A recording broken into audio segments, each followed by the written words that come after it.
Are you looking for answers on what earnest money is? If so, stick around for this information. Hi, I'm KeriBeilman with Keller Williams Hometown Partners here in Wichita, Kansas. So what is earnest money? Earnest money is basically a good faith deposit that is usually about 10% or so of the purchase price. This money will be deposited within just a few days of your contract being accepted from the seller. So make sure you have money in that account so your check does clear. Otherwise, this could be a whole new set of issues. If you are the buyer, this earnest money is refundable if you cancel during your due diligence period. During this period of time, you will want to have your general home inspection done and any other inspections that you find necessary for the purchase of this new home. Also, check out the neighborhood. Find out information about the HOA.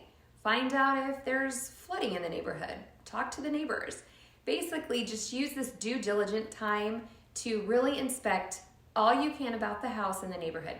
If you do find during this period there is something that you feel is a deal breaker for you and you cancel, you should be able to get that earnest money back. But if you as the buyer has signed off on the inspection and the appraisal is fine and this period is over and the lender is ready to go and then you cancel, the seller is entitled to your earnest money. At this point, you would be in breach of contract. Now, also keep in mind, if you have already negotiated for the seller to fix some things due to the inspection and the seller has agreed to have those repairs done, and then you back out of the purchase, they may also be entitled to part of that earnest money, even if you are in your due diligence window of time. Now know this, when you are submitting an offer and you want to put a higher earnest money amount down, that could show to the seller that you are a serious buyer. But keep in mind, you could lose it all if you cancel after your due diligent time frame. Now, besides the inspection and that time period, there is a financing contingency.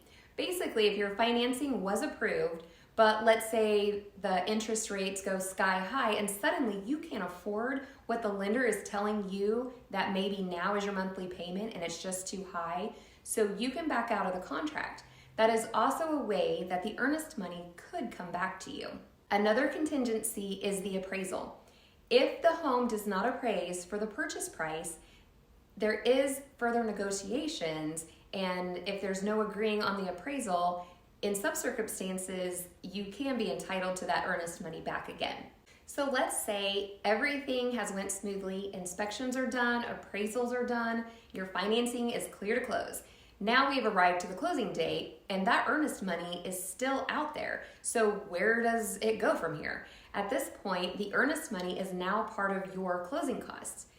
So if in the beginning your lender said your closing costs, let's say we're going to be $7,500 and you deposited a $2,000 earnest money check, the lender may now tell you you only need to bring $5,500 to closing. This is because you've already deposited that $2,000. I hope this has made sense to some of you, and now knowing what earnest money is, if you need further explanation, reach out to me anytime.